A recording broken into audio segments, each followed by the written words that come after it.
We're going to look at 2001. It's a relatively short one, and you notice it relies on having a standard reduction potential table, which in this year's end of year test you won't have. On our test you will have.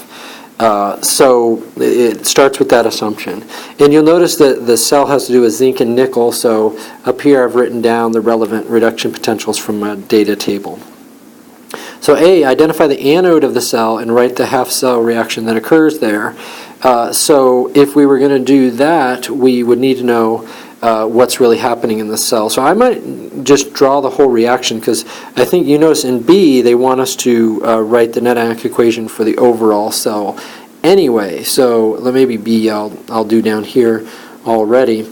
Well, if we look at our reduction potentials, you notice this is a galvanic cell. It has a light bulb in it, which means that it's going in the spontaneous direction. So we want E cell to be positive, and you'll notice that I'm going to have to flip the green reaction around in order to get it to be positive 0.76, because then they will add together to give me a positive cell potential. So when I write down the reaction, the green one I'm going to do in the opposite direction.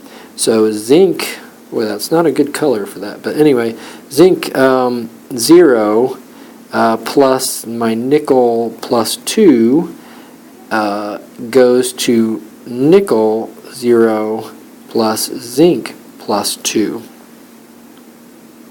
And that's the overall reaction. Notice it didn't say necessarily to balance it, which is not a big deal here anyway, because they're both exchanging 2 electrons. So I think that's going to be the answer to B.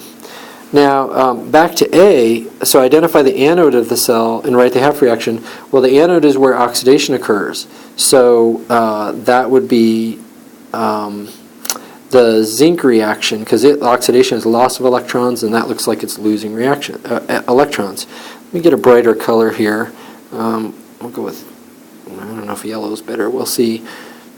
So the half reaction would be zinc 0 going to, oh, it's not better on the way, zinc plus 2 plus 2 electrons. Let me rewrite it in a darker color. And remember that, yes, you do need to include the electrons. No electrons, no credit. Simple as that. And then we get down to C, indicate how the value of the cell would, the voltage would change if the nickel nitrate was changed from 1 molar to 0.1 molar and the concentration of zinc remained at 1 molar. And justify your answer. And you notice they're saying that they want you to explain this. You could use the Nernst equation here, but I like this question because it's much more how the actual test this year will be, where you're explaining it qualitatively. So you notice the nickel concentration is increasing, the zinc concentration is, the nickel concentration is decreasing, but the zinc concentration is changing the same.